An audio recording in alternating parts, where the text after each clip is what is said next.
Today, we're diving into the journey of John Borsellino, co-owner of a small trucking company that turned into a truck parking empire. John and his brother stumbled into a lucrative opportunity when they allowed someone to park their truck in their lot. Now, with over 35 locations nationwide, Freight Ninja can generate up to $110,000 per month per location. At the same time, they're building a unique community experience for all truckers who park with them. Join us as the Freight Ninja team breaks down the strategies behind scaling their empire, sharing some of the secret sauce that's fueled their success. I'm your host, Ramel Watley, and this is Truckin' Hustle. All right, Hustle fam. We are back with another amazing episode today. We have a special one for you guys, man. Joining me today is a team from Freight Ninja. Really excited about sharing these guys' story with you guys. They come from a traditional trucking background, actually have a trucking company still hitting the road. And, now they've kind of pivoted into truck parking, which obviously we know there's a, huge need for truck parking out there. So I think this is really cool, man, how they took their initial business and kind of pivoted into, filling this other void and creating a solution for truckers and carriers out there. So, guys, man, welcome to Truckin' Hustle, man. What's going on? Having us. Yeah, excited about this. We've been planning this for a couple months now, and we finally get to shoot it. Yes, sir. We're going to have some fun, man. We're going to talk about, transportation, logistics. We're going to talk about truck parking and talk about entrepreneurship, man. Just the grind, the day-to-day hustle. So first, if you don't mind, just tell me you guys just introduce yourselves and tell me your roles within the company. Let's start with you, John. Yeah, my name is John Borsellino. I'm the founder and CEO of Freight Ninja. I was a one-man show for a long time, and now I have a great team behind me that's helping me get this vision of this national truck parking model off the ground and into different markets across the country. Yeah. Yes, sir, Chris. I'm Chris Lantz, COO of Freight Ninja. Been doing transportation for the last 18 years of my life. And, Johnny and I, since we were kids, playing football and stuff together, always talked about one day, we're going to work together and stuff like that. And here we are 39 years later. Oh, wow, man. That's amazing, man. You guys are able to stay friends that long? That's pretty cool. Yeah. Actually, we've been friends for 27 years. 27 years. Yeah. Okay, got it. All right. Well, John, you kind of alluded to, when you just introduced yourself that you started this thing kind of as a, you're on the ship alone, and then you connected with Chris and you guys started Freight Ninja. But let's talk about your background in trucking, man. You talk about the business, man. When did you get into the industry? Yeah, so started a trucking company back in 2014. Actually started on the construction side of things, hauling material.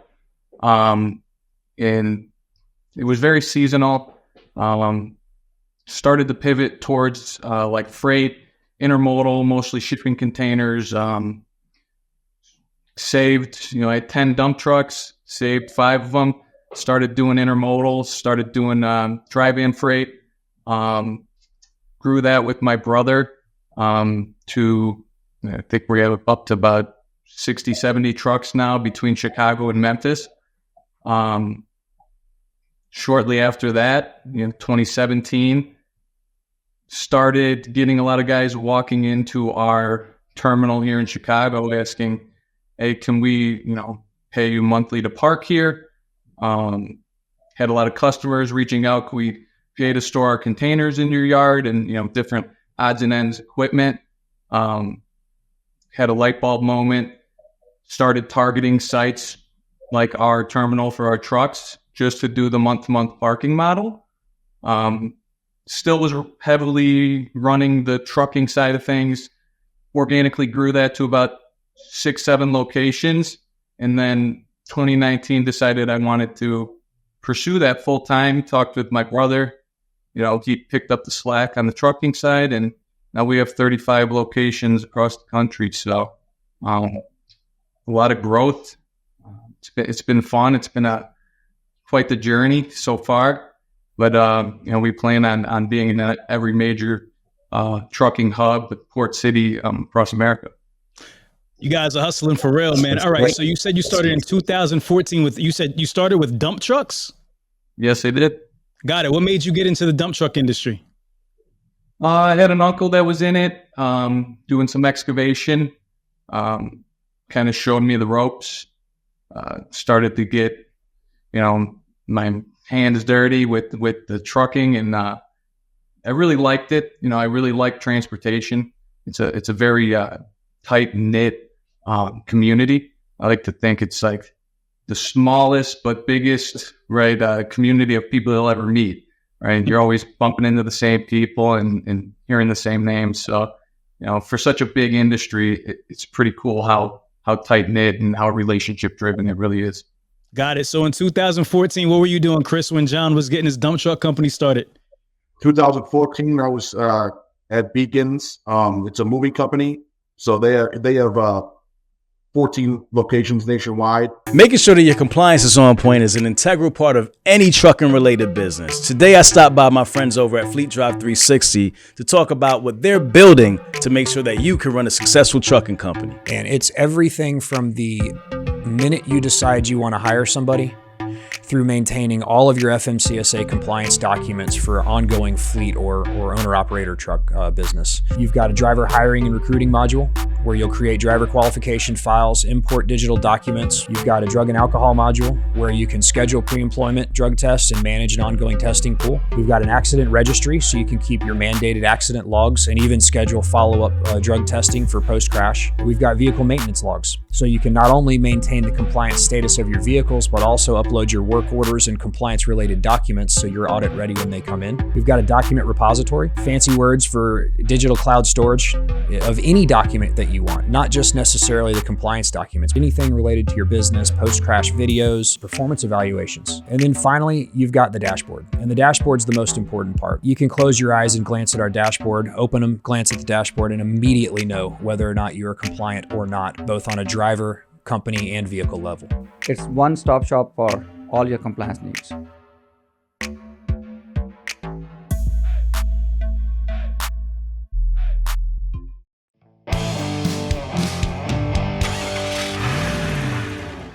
I was with them for majority of my career, 18 years until I came over here. Moved back from Florida. They sold their Chicago location, moved corporate headquarters down to Sarasota, Florida. So I was there for 6 years. Johnny and I FaceTimed every single night while I was gone. And then it was time. He really blew this up. And that's when I moved back and decided to take the leap into Freedomville. I love it. And this business was born just out of, like you said, someone came to your facility. You guys had a warehouse space or a space, and someone said, "Hey, can we park our trucks there?" That's what happened. Yeah, I mean, it blinked, and as we were growing the trucking company, we kept moving. Right, we needed a bigger yard. Then those guys started coming in and approaching us, different trucking customers approaching us, and blinked, and half our yard was filled with, assets that weren't ours, and they were covering the rent on the place. And I was like, well, this is a pretty good business model, so we should run with it. So then started targeting sites just to, go lease them, break them down into individual stalls and sell them to drivers as needed. Got it. And Chris, this is when you get involved with the company? Yeah, I came on board in November. So November of what? 2023. Okay, got you. All right, so now you're taking. You said you kind of had your brother take care of the trucking side, and you kind of left that to him, and now like Freight Ninja is your thing. Talk to me about because getting started, it was kind of like a side hustle, right? Like you're like, oh, we got some guys who want to park some trucks, so it wasn't officially a business.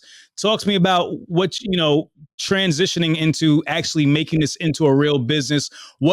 How did you approach it?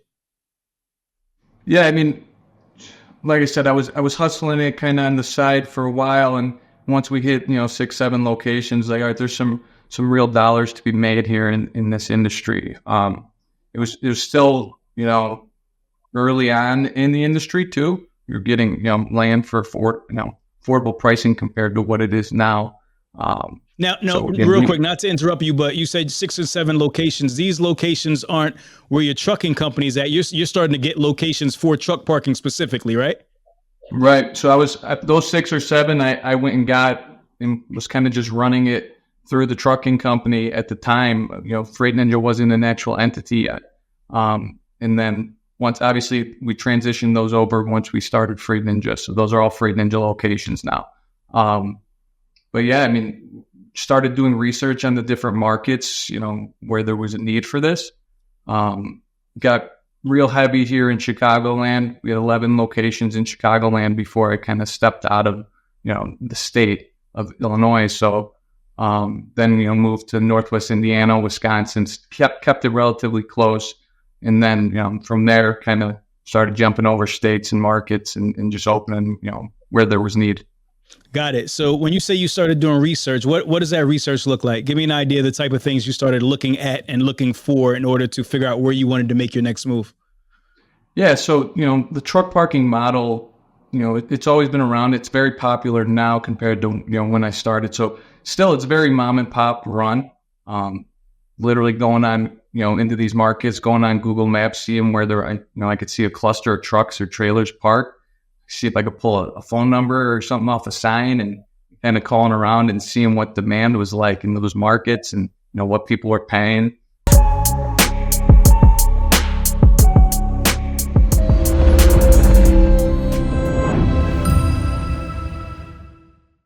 Started to learn those markets and comparing it to price of land in those markets and wherever it made sense, we opened up. So. Got it. Now, when you're looking for the actual land, what's important to you? What type of land are you looking for? Is it a certain size you look for, or just give me an idea of what's ideal for you? Yeah, I think our average site right now is about 8.5 acres. So we usually get about 30, minimum 30 on an acre. So yeah, I mean, right now we have about 8,000 spots across our network. Okay, 8,000 parking spots. Got it. Now, when you're looking at these types of deals, like, do you have to go into these with a lot of cash? Are you financing these spots? Are you leasing these spots? Like, how does that work? Yeah, I mean, when we first got started, we bootstrapped the whole company. So, get a yard, fill it, make some money, put some money away, take the cash, go open another yard, and then we started getting creative with it. We manage yards on behalf of some of our, institutional real estate partners that, are investing in these types of sites, but don't really want to be hands-on with the month truck parking model. So they pay us, a fee to manage and run their yard for them. And then started buying some, real estate projects here in Chicago, but definitely plan on, keeping those 3 types of, business model going. So we'll either lease, purchase, or manage these facilities. So how many facilities do you have now total? 35. 35. And of the 35s, you guys own and operate all of those locations, or are some of those somebody else's that you're operating for them? Chris, on the management side, I believe we have 10 to 15 locations. Yeah, and then the rest are leased or owned. Got it. So 10 to 15 that you guys own and operate, and then the rest are leased from somebody else. So it's like half and half, like 50%. Yeah. Right. Yeah, we try to keep it around 50%. Okay, got it. Chris, talk to me about operating, multiple truck parking spots. What does that take? Patience. It's when you start to get outside of the Chicagoland market and, you're in Glendale, you're in Houston or Jacksonville. Like John said, you have to get creative with how you're going to get things done. Trusting the drivers too. Our model is month-to-month parking. We don't really get involved with like a daily. So what we try to do at these yards, we build a community, make this their community for their equipment to park safely and all of that. So we rely on a lot of our customers too, to kind of be our eyes and ears on site. We have a lot of technology going into these yards now, AI monitored camera systems, Setting up the electric fence, depending on the crime rate there. Like, for example, Memphis is on fire with crime. We have all 3 of our yards. If you don't have an electric fence in Memphis, you're going to get hit every single time. But it's just, you gotta get creative, and we're still on that path to find the most affordable way to execute these things. When you lay out a yard, stripe it, numbers, stuff like that. Well, if it's gravel, you can't really stripe gravel. So how do we do that? So we're still, growing that and tweaking that, but I think we have a pretty good system of, rolling out a yard. We do a site visit, and then kind of build it from there in steps. But a lot of what we're getting into now is a lot of these developers are just developing the property, and it's almost turnkey when we get there. So that's nice. There's not a lot of labor in that, but it's fun. It truly is. And kind of being able to create your own way as a new company, and the whole concept was, like John said, very mom and pop. And we kind of turn it into an actual business. From working with the Wall Street guys that own the land that we manage for to, a mom and pop. They're starting to come to us now to let us manage their yard. So it's kind of cool seeing this thing grow. And, one day you're dealing with a trucker, and then the next day you're dealing with a guy that, does billions of dollars in land opportunity. So you got to kind of turn it on and off, that switch of who you're talking to. And I think that's why we're so successful in what we've done. We can relate to our customers. We did this. We're in trucking. We could speak their language, to where others, they're more of a land play on this. And they don't want to take the calls at 1 o'clock at night or in the morning when there's 5 trucks on fire in your yard or anything like that. Like, it's daunting. It is, but I love it. And you get to be, these guys don't see their families a lot and stuff like that. So you kind of build that relationship with them, and it goes both ways. And then they kind of invest into your land, and go from there. How do you find these guys, these investors, and these guys that you're doing deals with? Are they finding you, or are you guys doing outbound to reach them and finding them and just present them with the opportunity? Honestly, in the beginning, we were kind of doing our due diligence and reaching out to them through the websites and stuff like that. What's that website, John? Not iOS. Yeah, just, different real estate websites, LoopNet, and anywhere where. What was nice is I started creating relationship with a lot of these real estate brokers on the trucking side as we were looking for terminals for, our trucking company. And a lot of those guys now have gone and started their own companies investing in these, types of sites. So, have a lot of great relationships with, I like to call them partners that, have got us to where we are.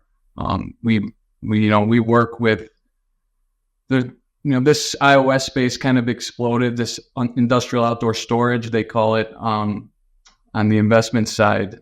Tons of money coming into the space, buying up all this land. And I was lucky enough to create those relationships pretty early on to, whenever these guys were buying these types of sites, I was their first phone call, right? So,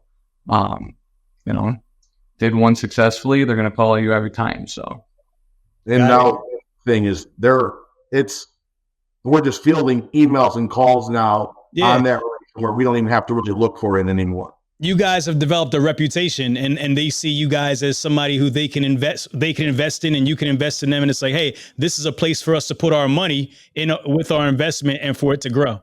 Yep. Now that makes a lot of sense. You said earlier, Chris, that your business model is you don't like to do the daily parking. You guys focus more on the monthly, and you're building a community. Can you expound more on that? Do you turn away daily parking, or is it just how does it work? How does the business model work? Daily parking there's a lot of work that needs to go into that. You need the IT equipment or have someone actually on site. We try to not allow, we'd like to take a human aspect out of it. Sometimes people forget money in their pockets and stuff like that. We're actually we've gotten some of those yards where they had someone managing it, like a Joe Schmo off the street. They were doing $22,000 a month. We get in there. It's a complete disaster, professionalize it, next thing you know, they're doing $55,000 in revenue compared to that. So, but as far as the daily parking goes, we don't turn it away, but we're not into the management style of that just yet. I think one day, this is still new. So all the equipment that we're looking at, the companies want $10,000 a month or something like that. And at the end of the day, this is still truck parking. You can only get what the market demands. And if the market doesn't require that, how are you going to afford that equipment and stuff like that? So yeah, that's where the creativity comes in. But no, and again too, go look at, a Love's Truck Stop or, one of those where more of the nightly parking, it's interesting once it gets dark. Out there. What does that mean, man? Well, I mean, there's what's going on when it gets dark? I'm afraid to find out. Johnny's brother overheard me talking about lot lizards, and he goes, "We got lizards in Florida." I go, "Yeah." He goes, "What is a lot lizard?" I'm like, "It's the little truck talk 101." Right. We are here live at OTR Solutions HQ. I'm here with my partner, Jonathan. Man, listen, factoring is an integral part of the transportation industry. Why is factoring important? Absolutely, Ramel. In this economy, in this market, cash flow is king. Cash flow is the key to growth. If you have a young trucking company, or if you've been in the industry for years and you want to take that business to the next level, we're absolutely a company that can help. So I hope you'll give us a call today. Let us know what we can do to help you out. Get the rest and roll with the best. Let's go.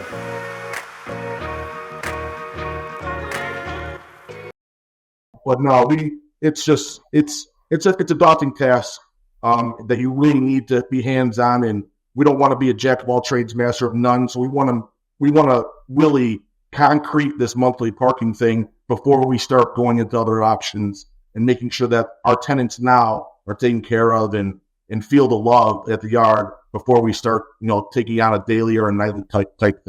And I think like Chris was saying with, building that tight-knit community within the yard, like these guys look out for one another, right? The guy parked next to you and you make sure no funny business is going on, when he's not around. And with the nightly model, you've got a lot of strangers coming in and out that you may never see again, right? So, we all the time have guys calling in and saying, "Hey, we got some suspicious guys here, messing around with some trailers." Like you said, self-policing the yard and looking out for the other guys that are working alongside them. What do these guys have, like assigned spots or something, man? Or how does it work? Yeah, they all assigned marketing. Take what you need, right? You need 10 spots, we could accommodate you. You need one spot, we could accommodate you. We'll do business with the biggest of the big trucking companies and the one-off, one truck owner operators. What a lot of guys don't realize is 98% of the trucking companies in the country are 25 trucks or less, which is less than an acre of land when it comes to parking. So there's not a lot of facilities out there to accommodate those guys. Yeah, 100%. Tell me about the facility. Give me some of the aesthetic. Like how does it look? You said you got the gates, the electric fences. Like tell me about. And are they all outfitted this way, or is just like give me an idea what the makeup is? The majority of them are outfitted this way. Normally, you have a mix between, we love concrete, but obviously concrete is pretty expensive. So you see a lot of millings or asphalt grindings as the base. Security is number one. Obviously, you hear it all over the radio, the news with cargo theft and stuff like that on the rise. So definitely has to have at least a 6-foot commercial-grade fence, barbed wire, gate operator for access code that you could punch in. For entry and exit. A lot of our facilities now have the Amarok electric fence with them. It's just another layer of protection. Like I said, we have the AI monitored cameras. There's 2 that detects people loitering, theft. We actually just caught someone last week, I think it was, breaking into containers, and the police were called and an arrest was made. So that's pretty effective for us because right now, as it starts, especially in the Chicago area, when it gets warmer, you start seeing an uptick in activity. But yeah, I mean, our Jacksonville site and our Glendale site, Glendale has, it's like, we call it Fort Knox because it has, I think, an 8-foot cinder block wall around the entire thing. So that's pretty cool. Then our Jacksonville site actually is 10 inches of concrete. So there used to be an old landing strip. So that's a beautiful yard that, we really use as a turnkey. But yeah, I mean, it's it's land. You know, at the end of the day, no matter how much lipstick you put on a pig, it's still a pig. You don't want to. You just want to make sure that you guys aren't sinking. You know, with heavy load to 80,000 pounds. There's been times where you wake up to a picture of a trailer's nose right in the ground because it's sunk. So Yeah. you have to deal with that. But so you want solid ground, and just, you know, pick the areas like John said, ports, rails. You know, those are your hot markets, and it truly is. That's what he does every day. When someone comes up with a site, he'll go on Google Maps, you know, take a far shot of it and see how many truck clusters are there and see if there's a demand for that. Because at the end of the day, if there's no demand in the market, you know, we don't want to waste the owner's time or our time, you know, marketing it and stuff or disappointing anybody. So it's pretty, it's not sophisticated really. Pretty simple, but again, truck parking. Yeah, 100%. So when you say demand in the market, can you dive a little bit deeper down into that for me? So like, are there certain metrics that you're looking for actually, like, cause I know you're going to go on Google Maps, you're going to see a bunch of trucks. That doesn't really mean anything, right? What are the actual numbers you guys are looking for in order to say, hey, this particular area can use us can use our services? Well, we rely a lot on our partners that already park with us. Like John said, the national account, big boys, you know, they're a good feed for us. Hey, you got a place in Houston. We don't, but, you know, maybe we need to start paying attention to that a little bit more. But again, just think of ports, rails, you know, that's going to draw all of your truckers. So we like to stay around there. But we rely on our customers and if we get a demand for an area, 9 times out of 10, we'll probably have a spot there in the shortcoming months. Have you ever went into a space where you expected a lot more and the demand wasn't what you anticipated? Luckily, we haven't run into an issue like that where we weren't, you know, able to cover our basis on the land. Now, obviously, with there being multi-tenant, our operation, right, we might have 500 separate tenants on this piece of land. It takes a little bit of time to get to a stabilization number, you know, to where you're covering the price of the land. But so far, you know, knock on wood, where we open, there's been, you know, quite a bit of demand. Where is the heaviest demand for you guys now? Where is it? What are the spots that you can't keep empty? Where are those areas? We just opened in Kansas City and didn't even get the stripes down on the pavement, and the folks have been bringing up the hook for that market. So that market's been busy. A lot of the south suburbs of Chicago, those markets have been busy for us as well. Where do you see because now truck parking is, you know, obviously it's become something that everybody's talking about. So people are interested in it. People are starting to open up, you know, truck parking spots and turn empty land into truck parking facilities. How far do you think this goes? Like, is there endless truck parking opportunities in your mind? Yeah, I mean, I definitely think, you know, with e-commerce being what it is now, there's definitely going to be more equipment coming into the space, more drivers coming into the space. You know, obviously the market's down a little bit right now, but what we've found is, you know, either way, you know, whether all the trucks are moving or they're not, they still have to be parked somewhere. So, you know, between intermodal equipment, chassis, containers, trailers, and your everyday drivers needing to park, you know how many of those guys there are out there, and they all need, you know, a safe place to park. And you know, this is a lot of these guys' livelihood. So, you know, they want to make sure their asset is well protected. Got it. From a compliance standpoint, as a truck parking company, what are your responsibilities to, let's say, like insurance-wise, government, and to your customers? What are some of the responsibilities and upkeep that you guys have to make sure that you're on point with on a month-to-month, year-to-year basis? Yeah, so we make sure every single truck that parks with us is insured.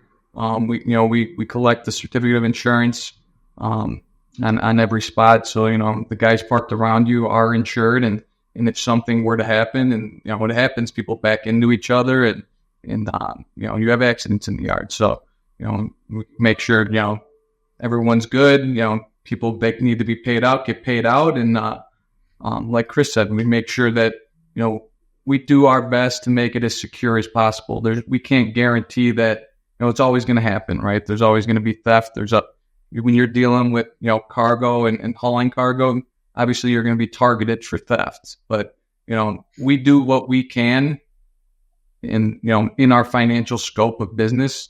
We do our best to prevent. But yeah, I mean, and also like Chris said, building that community. Those are really the three pillars of the whole thing. Yeah. How does that work? If something does happen on your yard, are you guys responsible, or is the carrier's cargo insurance and insurances cover all that? Yeah, it goes back. We do have insurance for all of our sites, but it goes back to the carrier's insurance that covers that. And when it does happen, it's unfortunate, and we might lose a customer over it.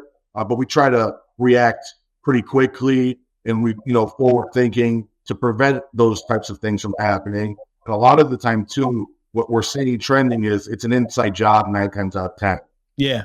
So that's the whole purpose of the camera systems.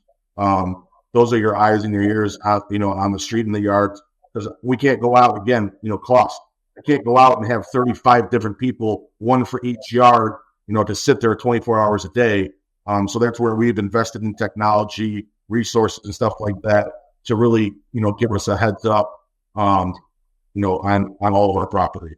What about like personal injury? Like somebody gets out the truck, they twist their ankle, they fall. Does that fall on you guys? Oh, we're covered for it, but I mean, again, knock on wood, we haven't had to deal with anything. Hopefully, you're not jinxing us either. I don't plan to. I'm serious. I got my entrepreneur's hat on now. I'm just thinking, like, what are your responsibilities, right? Like as the owner of the truck parking facility. So. Yeah. No, you're like our attorney now. He always gives us the worst case scenario, right? Yeah. What if the lightning bolt strikes this pole and it falls, hits this truck? Exactly. We're all in trouble. I don't know. Right. Tell me about your prices and so forth, and how are you staying competitive against some of the larger truck parking facilities out there? Tell me about that. What's your monthly prices, and how does that work? I mean, we always try to give the most competitive price, right? And 9 times out of 10, we are the most competitive. Like I said, I got into this pretty early when, fortunately enough, a lot of my early on sites, you wouldn't be able, if you were trying to get into this today, you wouldn't be able to charge where we're at, right? So, that's fortunate. But again, you want to set these guys up for success, right? Trucking's got small margins. We can't be getting too sophisticated with the technology and the security. And we do the most affordable, most preventative way possible. So we're not having to charge these guys $700 a month to park their truck, right? So we try to make it, cost effective for the driver, because we understand a lot of these guys are living paycheck to paycheck, and for them to pay $1,000 a month to park their truck is just not feasible. For sure. So what impacts the price? Let's talk about that. When you do have to charge a bit more, what are some of the things that impacts price and makes you have to makes rents kind of fluctuate? Yeah, I mean, it's all based on market, right? It's price of land in those markets. I've got locations here in Illinois where they're closer to O'Hare Airport, right, where guys are paying upward to $500, $550 a month to park their truck. And I've got other spots in Illinois that, you got to travel 45 minutes, but you could get a spot for $150. So, it's all based on the price of the land. That's not bad. That's not bad at all. Is it, so when somebody, do you also take into consideration the size of the fleet, how many spots they're taking? Any of that come into play? Yep. So, anything 5 or more, we consider a fleet. So, you get a fleet discount pricing. And then obviously as it gets bigger and bigger, there's always room there. Size of the spots, right? We sell 3 types of spots: a tractor trailer spot, a trailer only spot, and, a bobtail or box truck spot. So obviously, if you don't take up as much space, you're not going to be paying as much. So, that's how we kind of tier those out. As you develop this business, what are some of the lessons that you learned? What are some of the things that you do now that you didn't do when you kind of first got started? I think the biggest lesson I've learned just from kind of being in this for quite a bit now is every market's different, right? you'll have a market where you have 95% all one truck owner operators, and they're just looking for a safe spot to park their truck and go home. And that's where they start and end their day every day.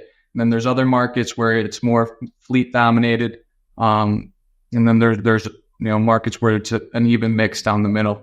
So we like to research the markets. Equipment size isn't the same in every market, so learn how to maximize your sites based on what demand's giving you. Right, if you're close to an airport, you might get more box truck guys that are doing hot shot deliveries and whatnot. Or if you're by an international port, you're going to have international equipment, 20-foot containers, 40-foot containers, things of that sort. So you start to learn. Every yard we do, you kind of learn something new. Right, Glendale, Arizona, we're getting just as many mobile home guys as we're getting other truck drivers, right? So wow. It's kind of cool to dive into these markets and really learn what they're all about, and talk to the drivers, get their feedback, and the demand's different everywhere. Business owners are used to wearing many hats, but accountant should not be one of them. Receipts, payroll, taxes, 1099s, insurance, bookkeeping. It's time to get your back office off your back. You can consolidate your financial operations into one flat monthly plan that takes care of all of your accounting, payroll, and tax needs. Meet TRANSPOCFO, powered by VENNING, a full-service CPA and business advisor, helping companies like yours save time, money, and headaches. Hate math? We love it and have been doing this since 1978. We manage your entire financial operating system and provide you with a single point of contact, saving you time and money so you can get out of the back office and back to business.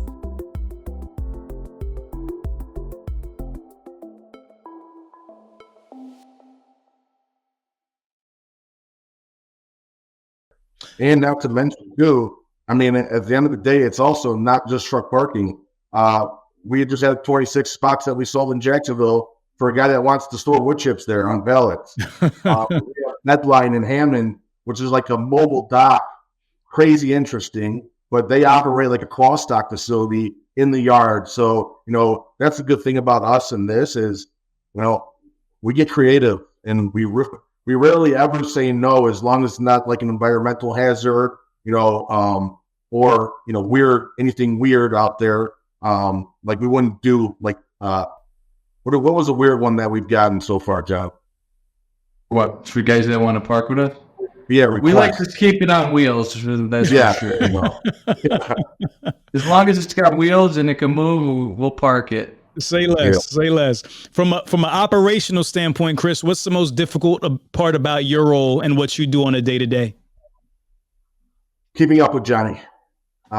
He is his foot on the gas all the time. I mean, the dude's here at 3:00 in the morning. We get out of here about 7:00 at night, except for Mondays. He kind of starts off a little bit slower. So Mondays, until he had the baby, he was a little bit of a later call. But I mean, honestly, just not letting him down, making sure that we succeed, he succeeds, and I can kind of follow his footsteps and do what he's expected. Because I mean, we're both very competitive, and we're perfectionists. And sometimes we have to learn to, at the end of the day, it's truck parking.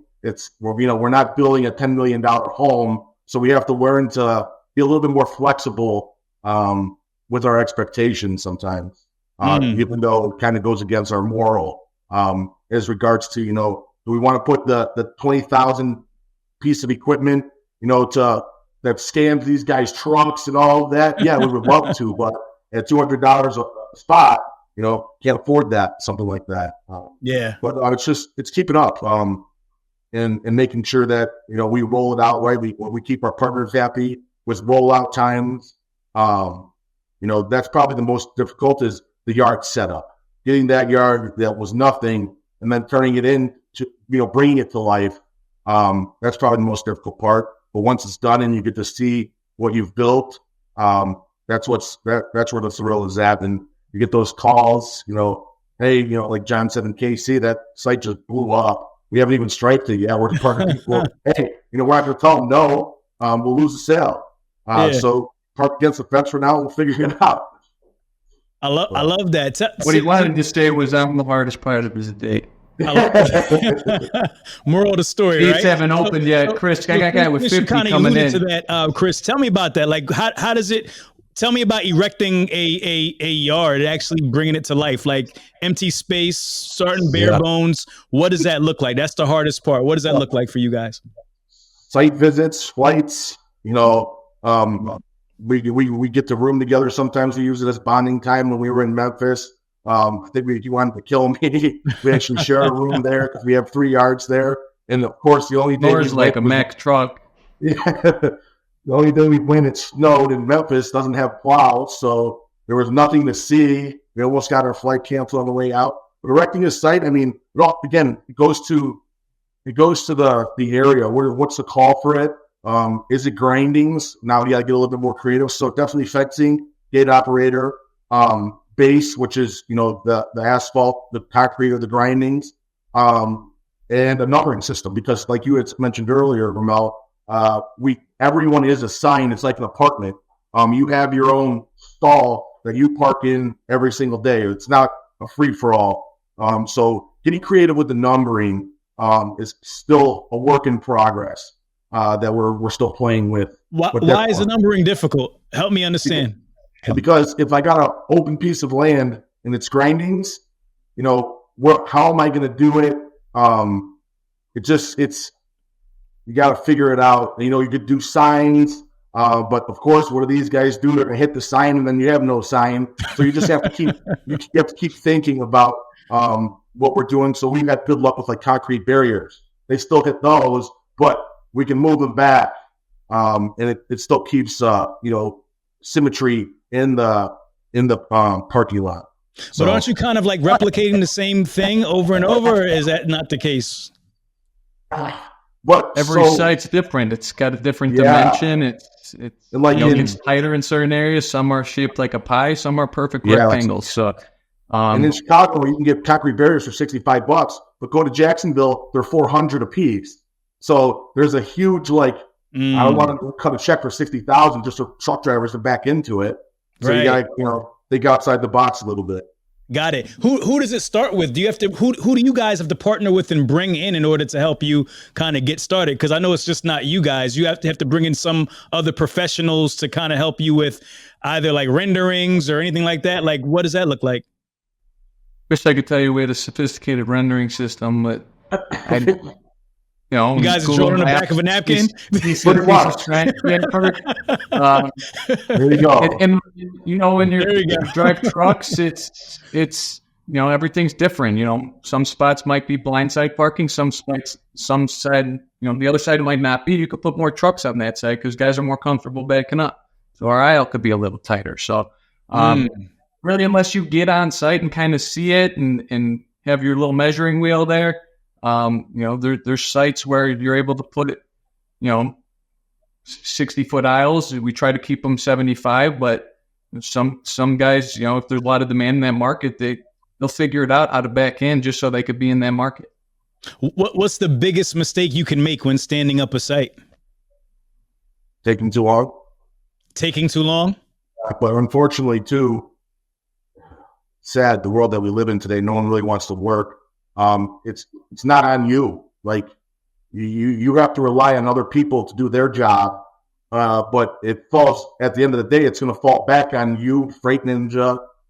When the gate, we can't get electric on site because they're 2 months out, and that's where we have to get creative. And we'll go, hey, well, we can't get the lights plugged in. Why don't we go get gas lights for a little bit so we can start generating revenue on that property? And in the meantime, then we can wait for them to schedule. But that's the biggest thing I would say for us is, people want to get paid. They want their lane to start making money. Right. And if it doesn't, because of construction or something like that, then, we get a little heat for that. But luckily, all of our partners so far have been amazing and very accommodating and understanding. I think everybody knows kind of the environment that we're all in. So there hasn't been any issues. But like I said, it's a pride thing for us to where, we'd like it to go very smoothly for everybody, and make sure that we're rolling it out timely. so we could show our partners, why they chose Freight Ninja at the end of the day. I love that. What's the general turnaround time that you guys, from getting in there to actually being all outfitted out and ready to go? If it's a bare site, it could take between 1 to 2 months possibly. Now, when you're dealing with like certificates and stuff like that through the city, you're relying on the contractor to have the grade, where it needs to be for drainage. That's been some setbacks that we've actually just gone through recently. And they got to keep going back out, and then the city works on their own time. So it's going to be another 3 weeks before they can get somebody on site to approve it and show you if you did it right or not. So yeah, it's just, you want to make sure that communication is very key in this industry, especially bringing that bill, and staying on people to make sure, keeping people accountable that everyone's doing their job. Got it. So you guys have two kind of parts to your business model. You have the ones that you own and operate, and the ones that you operate for investors. What side do you like better? Like what's the, I guess, what's easier for you guys, or what do you prefer? Like, if in a perfect utopian world, would you prefer to own all the spaces, or would you prefer to have a bunch of investors that you can operate spaces for them? Well, they both have their pros and cons. Obviously, you want to own the land, right? That's a good asset to own for sure. But for me to buy and develop every single site wouldn't allow us to reach scale in a timely manner, right? So, if I had to, I could probably do 1 or 2 of these a year if I had to, buy and develop every site myself. But, having the partners we do allows us to now grab that national audience, right, where we can accommodate our one of our customers in Gary, Indiana, and also they need 20 spots in Houston, 20 spots at Jacksonville, and 20 spots in Glendale. So, that allows us the flexibility to be a better partner for our partners. So, but in a perfect world, yeah, I'd like to own every piece of what we had. Got it. What are your goals, man? Like, where do you? I know you guys probably have like some, vision boards and stuff on the wall. Like, you're trying to reach a certain number by a certain time. Give me an idea what your goals are. The original vision, and people always ask me, why is it called Freight Ninja and nothing truck parking related, was, the original vision was to be a one-stop shop solution to help truck drivers. The truck parking just took off way faster than everything else. I never got the other stuff off the ground. So, eventually we want to have ancillary products that are also going to help the guys that park with them. These drivers, they're on the road 6 days a week, and like Chris said, they don't see their family, and they spend a lot of time out on the road making sure, the rest of the country is getting the products they need. So they don't got a lot of time to go make sure, they're vetting out, fuel cards and trailer equipment that they're leasing. And so we want to create that relationship and exactly insurance, create that relationship where, they could call one phone number and they know that, we got the back. Got it. So, yeah. You going to say something, Chris? No, I was just like John had said, we want to accommodate, mobile mechanic on site, truck washing, insurance is in the future. One-stop shop. We're going to be, you have a problem, call Freight Ninja. Got it. Now, I love that. And you just now, before you were talking about like, having to, kind of deal with the city and different things like that when you're kind of standing up these facilities. Who else is involved? So you have to get the city to do what? Like, they have to give you permits. They have to zone it. Can you give us an idea what that looks like? Yeah, well, normally if we go into a site, it's zoned properly already. But we haven't really had What's that zoning? What would that zoning be called? Yeah. Every city's different, but it's heavy industrial. Industrial. Okay. But it's just the permits. You got to pull permits for everything, or should at least if you're doing it the right way. And business license. Yeah, business license. Signage is a thing too. You got to make sure that it's allowed there. Some cities you have to have a permanent sign up. You can't have your Freight Ninja banner on the fence. So it's just silly things like that. And again, it's a learning process. Every city, every state is completely different. So it's, just dive in and, hope and pray that you're going to get it done. Is there ever pushback from the residents of the areas? Yeah. Yeah, and that's Yeah, why the heavy industrial zoning requirement is you don't usually see a lot of residential around Got you. those So you're areas. kind of out of their way already. Yeah. But we do get a lot of pushback from a lot of these cities, and it used to make me laugh because it's like, you guys don't want trucks in your town, but you want to make sure your grocery store, are stocked and you could go shopping. And a lot of people during COVID saw, the shortage of things at the simplest things. And, at the end of the day, you don't want to help support these truck drivers. I just don't understand it yet fully. Yeah. So. They want them to just magically appear, man. You know what I mean? Yeah, exactly. Now you're starting to see people smarten up too. Like the city of Chicago has got their hands in everybody's pocket, where you got to pay a 22% parking tax to them now. So it's as this thing, that's why the mom and pops love it, because they're off the grid. Unfortunately, we can't, because we have 35 locations and we need them full. Otherwise, we don't have a product, so we have to market it and be visible, so they know, hey, they're parking trucks over here. We better make sure we get our cut, everything else. But yeah, it's crazy. Some of those cities that, we can't pay for it, so we got to pass it on to the driver as well, and that's sometimes not in the best condition. And we don't really want to do that, because then, like we said, we like to keep it within a price range that everybody's comfortable. We're not flying private jets around or anything like that.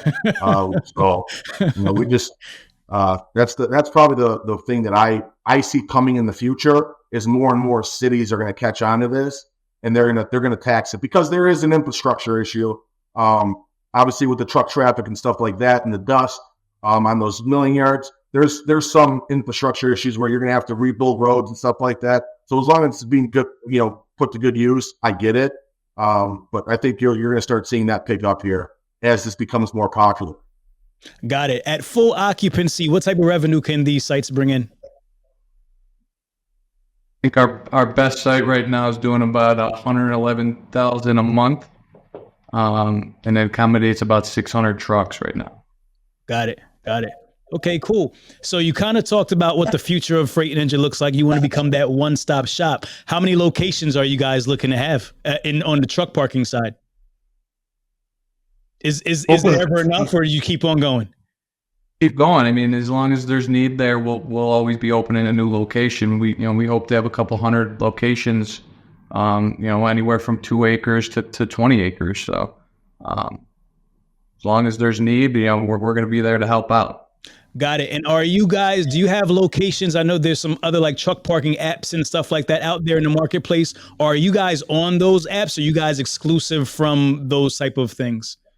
No, we have a great marketing team here. Like anything else, the apps are great. But whenever you have a middleman, you're missing out on something, because there's a price that comes along with that. The middleman got to get paid, right? You're right. Exactly. Rightfully so.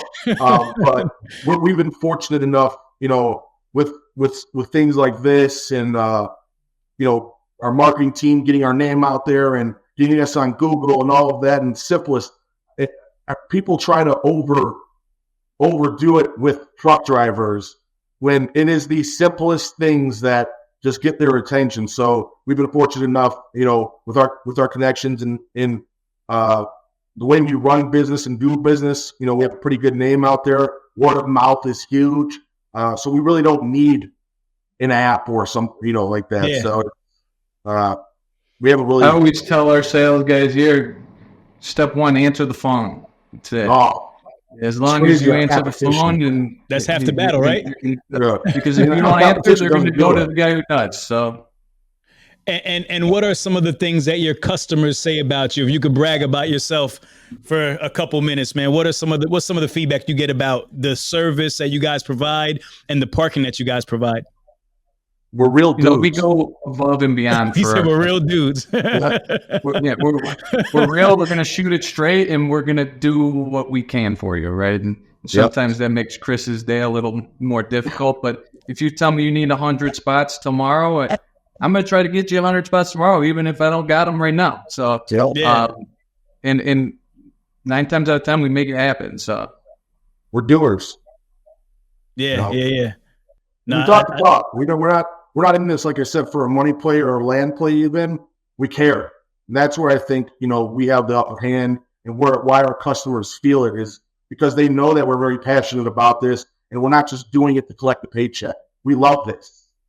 Yeah. So like, nah, I could tell, man. I could tell. So how do people get in touch with you guys about availability? What is your availability? How many, do you guys have, where do you guys have openings? Give us an idea. If people are looking for parking, where should they go? Tell me all that good stuff.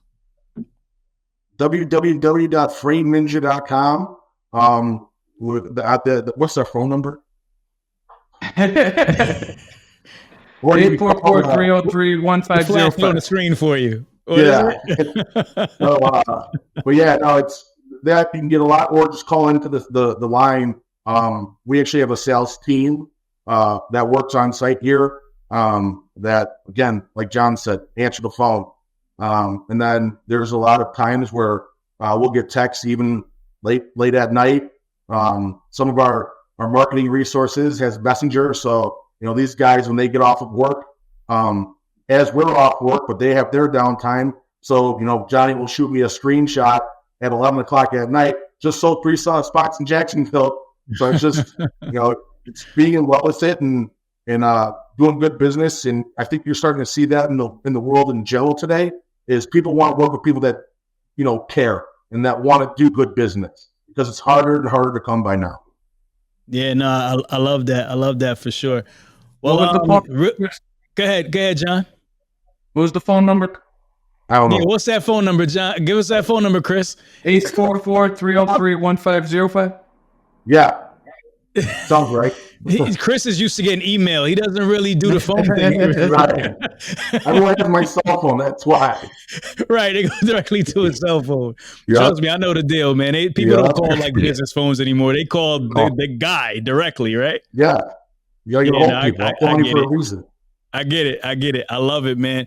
Well, listen, man, I definitely appreciate, number one, the entrepreneurial story, man. You guys coming from a trucking background, building this business. Thank you for just the transparency and kind of opening up your world and, what you guys have built. That's amazing. And I'm sure the audience will appreciate that as well. As we kind of come to an end, one thing that we always do traditionally is we always have to give like a final thought, which is kind of like an entrepreneurial gem or just some advice to, people who are looking to start their own businesses in this industry. So I like to kind of end with that. And then obviously just one more time, let everybody know where you have truck parking available, just all the places so we could highlight that and where the best place to reach you, the website and so forth. So let's start with that part. Where can people reach you and where are the trucks parking? Where is the parking spots available? Chris.